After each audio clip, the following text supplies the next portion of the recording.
வணக்கம். இன்றைக்கி பாண்டியன் ஸ்டோர் சீரியலில் திரும்பவும் பழனியோட நிலைமையை நினச்சி பார்த்தாவே நமக்கே வெக்கமாக இருக்குது. அவனுக்கு வெக்கமாகவே இருக்காதான்னு எனக்கு புரியவே இல்லை.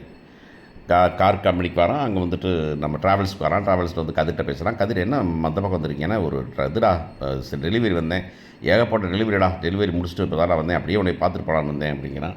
வந்தோன்னே அப்படியே வந்து கோயிலில் வந்துட்டு ஒரு அர்ச்சனைக்கு சொன்னேன். எதுக்கு அர்ச்சனை அப்படின்னாக்கா, எங்கள் அம்மாவுக்கு 75வது பிறந்தநாள் வருது அப்படின்னு சொல்கிறாங்க. உடனே வந்துட்டு அதுக்காக வந்துட்டு உடனே வழக்கமாக பண்ணுறதை இப்போ என்ன பண்ணுறேன் அப்படின்னு. என்னம்மா இப்போதுங்கிற 75வது பிறந்தநாள் பவள விழாமம்மா, அதுக்கு என்ன பண்ணணும், என்ன வாங்கி கொடுக்க போகிறீங்க, ஒட்டி அண்ணாச்சி வாங்கி கொடுக்குறீங்களா அப்படின்னு. ஒட்டி ஆனது நான் சொல்கிறான். கூட எனக்கு இல்லை அப்படிங்கும்போது தான் இந்த மானங்கட்ட பொழப்பு எதுக்கு அப்படின்னு எனக்கு திரும்பவும் அந்த வீட்டுக்கு போகும்போது அந்த ஆள் அவன் கிஃப்ட்டு கேட்டதுக்கு, நம்ம செந்தில் வீட்டுக்கு போகிறதுக்கு அந்த ஆள் சொன்னதை நினச்சாக்க அவன்கிட்ட எப்படி திரும்ப மனுஷனாக இருக்க முடியுது அங்கே அப்படின்னு தெரில. இதெல்லாம் என்னமோ சின்ரம்னு சொல்லுவாங்க. அந்த மாதிரி இருந்தது. இந்த மாதிரி திட்டுவாங்களேனாக்க கேவலப்படலைன்னா அசிக்கப்படலை வேணா நிம்மதியாக இருக்க மாட்டான்னு நினச்சி அப்போ சுகன்யா மேலே 1000 தப்பு இருக்கட்டும், ஆனால் சுகன்யா பழனி மேலே கோவப்படுறதுக்கு தப்பே இல்லை அப்படிங்கிறது. இவ்வளவு கேனமான ஜென்மத்தை வந்துட்டு கல்யாணம் முடிச்சுட்டு எந்த பொம்பளை தான் கூட இருப்பா அப்படின்னு தான் யோசிக்க வேண்டியிருக்கு நமக்கு.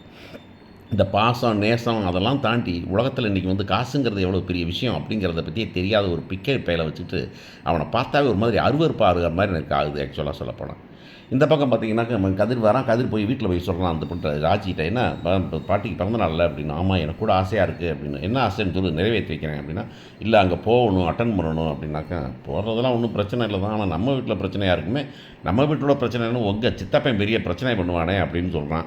சரி, அதை பற்றி நம்ம பேசுவாங்க அப்படின்னு நினச்சிட்டு இருக்கும்போதே நம்ம பழனி வந்துட்டு அங்கே வீட்டுக்கு போனால் வந்துட்டு, டேய் பர்த்டேக்கு வந்துடுவீங்களடா நீ அப்படின்னா, அது வந்து நம்ம என்ன பண்ணேன் அப்படின்னா, இல்லை உங்கள் முதலாளி பெர்மிஷன் கொடுப்பானா அப்படின்னு கேட்குறாங்க. அதெல்லாம் மாமா சரிச்சு விட்ருவார் அப்படின்னு சொல்கிறாங்க. அப்போ பாட்டி சொல்லுது, பாட்டி போட்ட கண்டிஷனு, இனிமேல் எனக்கு பர்த்டே வேண்டாம் அப்படிங்கிறாங்க. ஏம்மா பர்த்டே வேண்டாம் அப்படின்னாங்க. இல்லை, இந்த குடும்பமே ஒன்றும் சேரலைனாக்கா அப்புறம் எதுக்கு பர்த்டே, நான் எத்தனை வருஷம் இருக்க போகிறேன்னு தெரியல, என் மகளோட இருக்க முடியல, என் பேத்தியோட இருக்க முடியலன்னா அப்புறம் எதுக்குடா நான் வந்து தேவையில்லாமல் பர்த்டே கொண்டாடுறேன் அப்படின்னு சொல்லும்போது அவங்க சொல்கிறதுல நியாயம் இருக்குது அப்படின்னு தோணுது.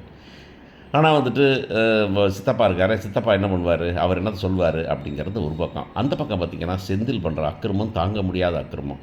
அதாவது இந்த வீட்டில் இந்த பாட்டி அப்புறம் இந்த மருமகள்க, அந்த பக்கம் கோமதி, இந்த பக்கம் மீனா, அந்த அப்படின்னு யோசிச்சு பார்த்தாங்க. இந்த பெண்களுக்கெல்லாம் வாயில்லாத பெண்கள் அப்படிங்கிறத வச்சு தான் கதையை எழுதுவீங்களா? நாளைக்கு மாறக்கூடாதா ஒருத்தர்? இந்த உலகம் சொசைட்டி மாறணுங்கிறதுக்காக என்ன தான் நீங்கள் பண்ண போகிறீங்க? இப்படியே இருக்கிறது நல்லது.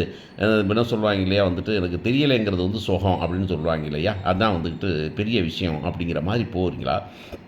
என்ன சொல்ல வராங்க அப்படின்னு தெரில.